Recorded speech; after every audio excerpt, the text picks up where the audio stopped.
Le périmètre, donc le calcul de la somme des côtés extérieurs d'une figure géométrique.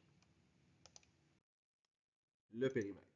Le périmètre, c'est la somme des mesures de tous les côtés extérieurs d'une figure. Donc, à la base, il suffit d'additionner tous les côtés extérieurs d'une figure pour trouver le périmètre. Mais pour certaines figures, on va commencer à utiliser certaines formules. Par exemple, le carré. Le carré, on pourrait simplement additionner les quatre côtés, mais on va commencer à utiliser la formule de 4 fois la longueur du côté pour calculer le périmètre. Attention, la formule, comme vous la voyez à l'écran, est écrite 4 fois côté. Par contre, la plupart du temps, le symbole de multiplication va disparaître et on va écrire la formule comme ça pour éviter de mélanger le symbole de multiplication avec la lettre X qu'on utilise en algèbre. Parce que bientôt, vous allez commencer à faire de l'algèbre et il va falloir éviter de mélanger la multiplication et la variable X. Donc, généralement, la convention est que si une lettre et un nombre sont collés, il s'agit d'une multiplication. Donc, dans la formule que vous voyez, on écrit périmètre égale 4 fois le côté. Premier exemple. Je veux calculer le périmètre en mètres d'un carré dont le côté mesure 14,5 décimètres. J'ai deux options. Première option, je convertis mes décimètres en mètres et ensuite je calcule mon périmètre en faisant 1,45 fois 4 pour ma réponse. Deuxième option, je calcule le périmètre pour commencer en faisant 14,5 fois 4 qui me donne 58 et ensuite je convertis mon 58 décimètres en mètres. Si vous avez oublié comment convertir des unités de longueur, je vous suggère d'aller consulter la vidéo sur les transformations d'unités de longueur et d'aire. Deuxième exemple. Je veux calculer maintenant la mesure de côté d'un carré dont le périmètre mesure 64 cm. Cette fois-ci, on connaît le périmètre, mais on ignore le côté. On va donc travailler à l'envers. Pour trouver le périmètre d'un carré, je multiplie la mesure du côté par 4. Donc logiquement, si je travaille dans le sens inverse, pour trouver la mesure du côté d'un carré, il va falloir diviser le périmètre par 4. Donc 64 divisé par 4 me donne 16. Ce carré-là aurait donc un côté de 16 cm. Le losange. Le losange possède 4 côtés congrus, donc on va appliquer la même logique que le carré.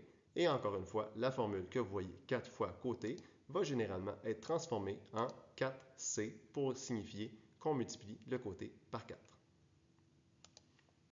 Le rectangle. Généralement, au primaire, vous aviez à additionner la longueur plus l'autre longueur plus la largeur plus l'autre largeur. Mais cette fois-ci, on va commencer à utiliser la formule 2 fois la somme de la longueur et la largeur. Encore une fois, vous remarquez la formule où j'ai des variables avec des lettres. Donc, généralement, le symbole de multiplication va disparaître et la formule va s'écrire ainsi. 2 fois longueur plus largeur. Par exemple, je veux calculer le périmètre d'un rectangle dont la largeur mesure 45 cm et la longueur mesure 17 cm de plus que la largeur. Faites attention de toujours bien lire vos questions. Ce serait un exemple d'une erreur fréquente où un élève ne lirait pas la phrase jusqu'au bout et considérait que la longueur mesure 17 cm alors que la longueur mesure 17 cm de plus que la largeur. Donc la première étape va être de calculer ma longueur qui va être de 62 cm. Ensuite, on va appliquer notre formule mathématique pour calculer le périmètre du rectangle, donc 2 fois la longueur plus la largeur. On va donc faire 45 plus 62 fois 2. Faites très attention quand vous utilisez la calculatrice de mettre vos parenthèses quand vous faites votre formule mathématique. Autrement, votre calculatrice va faire 2 fois 45 en premier, va additionner 62 en deuxième et vous n'aurez pas la bonne réponse. Donc, on se rappelle de toujours placer nos parenthèses même quand on utilise notre calculatrice. Donc, ma réponse va me donner 214.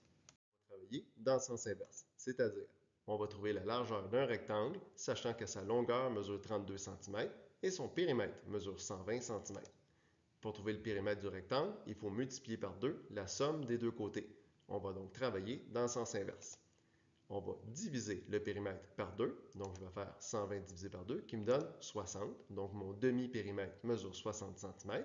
Et comme je dois additionner mes deux côtés, je vais soustraire ma longueur pour trouver ma largeur qui serait de 28 cm. Donc, si je fais ma preuve, 2 fois 32 plus 28 me donne effectivement 120. Le parallélogramme va utiliser la même formule que le rectangle. Donc 2 fois longueur plus largeur parce qu'il a une paire de côtés congrus comme le rectangle.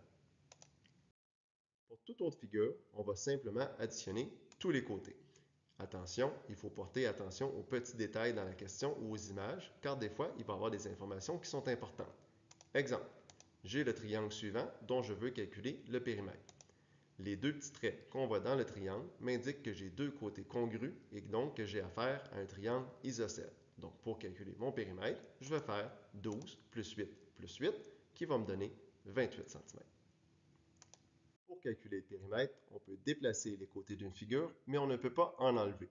Par exemple, dans la figure suivante, j'ai un côté qui mesure 9 cm, un autre côté qui mesure 12 cm, mais pour les autres segments, je ne connais pas leur longueur.